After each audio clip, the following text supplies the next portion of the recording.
Don't be sad, or don't be angry, or don't be scared. We often say such things. It doesn't really help.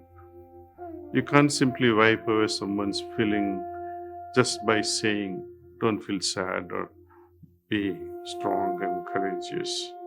Although we have all probably heard 100 of times about the vital importance of listening to others before we respond, it's amazing how much work there is still to be done to make this as a habit, conscious habit.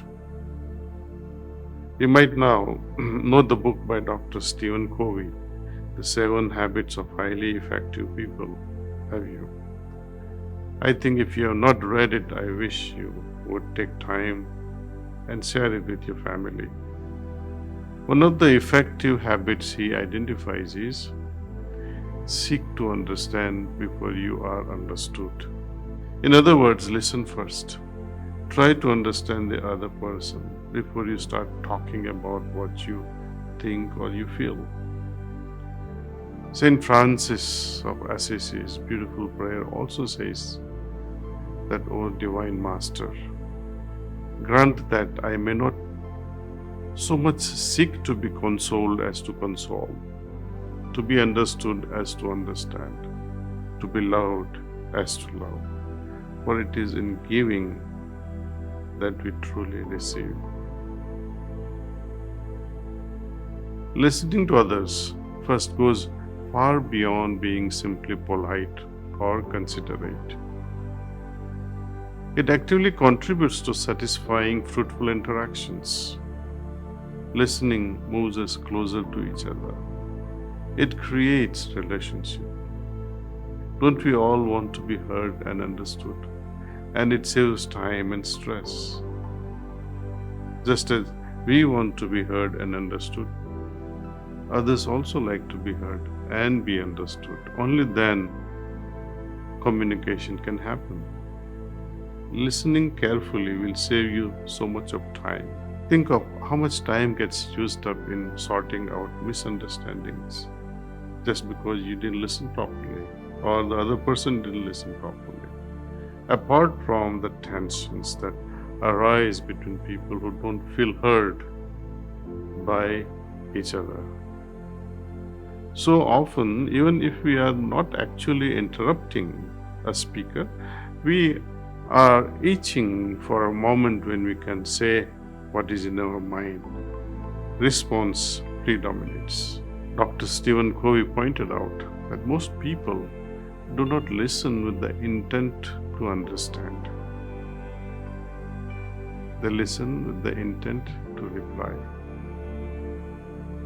In conversations, people so often jump in to tell their own story instead of hearing the other out. Oh, the same thing happened to me. And off they go telling about an experience that was similar. And all the focus shifts to that person and their story. And the one who wanted to be heard is left high and dry. In heartful communication, we call these interruptions circuit breakers. Remember this word, circuit breakers, because they often disrupt the connection between people. It's almost like this, you have beautiful air conditioning working in your living room or bedroom, and there's a circuit breaking. What happens? You don't enjoy that room anymore. Similarly, when circuit breakers somehow triggers during communications, during discussions, it also interrupts the flow of our discussion. We offer unwanted advice in so many diverse ways. My Adi Guru Pujya Lalaji Maharaj gave us one of the most singular principles of life that he himself exemplified with. He said, I quote, "Never offer advice unless invited, otherwise it is likely to yield bad results. If you find any fault with anybody, pray for his freedom from it." Unquote.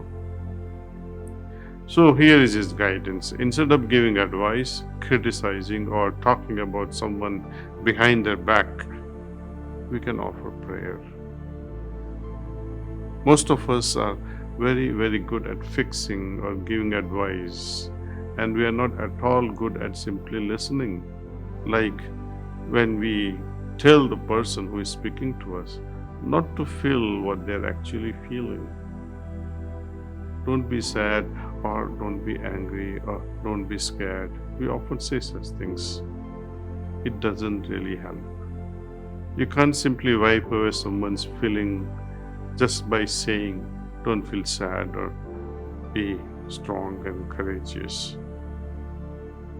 Many of these circuit breakers come out of wanting to settle someone's problem to make it better.